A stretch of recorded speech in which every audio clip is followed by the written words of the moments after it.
Welcome back to the Red Dice Diaries, and this is another RPG Bugbears video.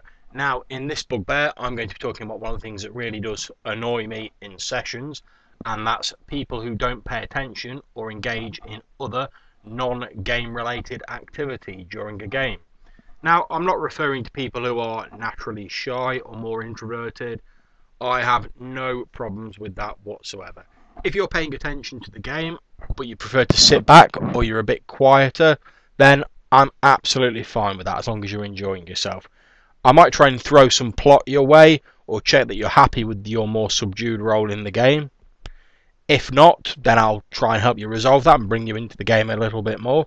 If you are happy with it, however, as long as you're involved in the game to an extent you feel comfortable with, that is absolutely fine. I've no problems with that. Some people don't want to be in the spotlight, and that's grand. The activity is also understandable if a player's character is absent from the scene of the action for a prolonged period. I can understand the player taking a rest break, quickly checking their phone, etc., especially if they've been out of the action and away from the GM's attention for a prolonged period. However, I would at least expect the courtesy that they would pay attention to the game enough to be ready to jump back in and put whatever OOC stuff they're doing aside when their character rejoins the action.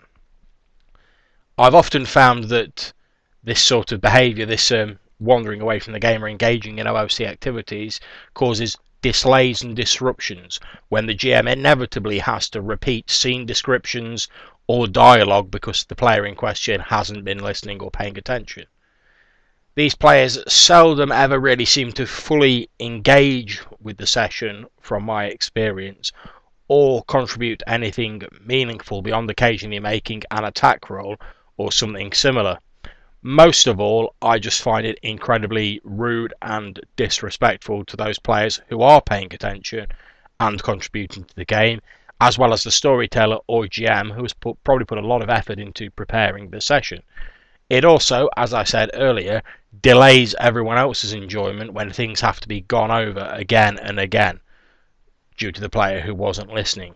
Now, there are numerous reasons that this might be happening. Maybe the player in question isn't particularly happy with the game, in which case I would suggest that the GM or the storyteller has a frank discussion with them about whether they can alter the game to increase their enjoyment more, or whether perhaps this game isn't for that player and maybe they should step away from it if they're really not enjoying it. Or perhaps the player doesn't know how to get involved in the game session. Maybe they're a bit newer to roleplay and they're a little confused by it all. They're not fully engaging with the session. If that's the case, then as a GM, again, sit down with your player, talk to them about a few potential ways that they can be brought into the session. Maybe a little bit more plot can be thrown out for their player character. Something to hook them and slowly bring them into the game, introducing them gradually. Perhaps the player has some other problem with the game session. Maybe they believe that one of the other player characters is monopolising all of the spotlight, but they didn't really feel comfortable in saying anything. Maybe they have some other aspects of the game they're not comfortable with, but they really didn't want to come forward and say anything and ruin the enjoyment for everyone else. In which case, again, the best way to work around this and work through it is to have a frank discussion with the player character, and when they do discuss this with you, put all your emotions aside.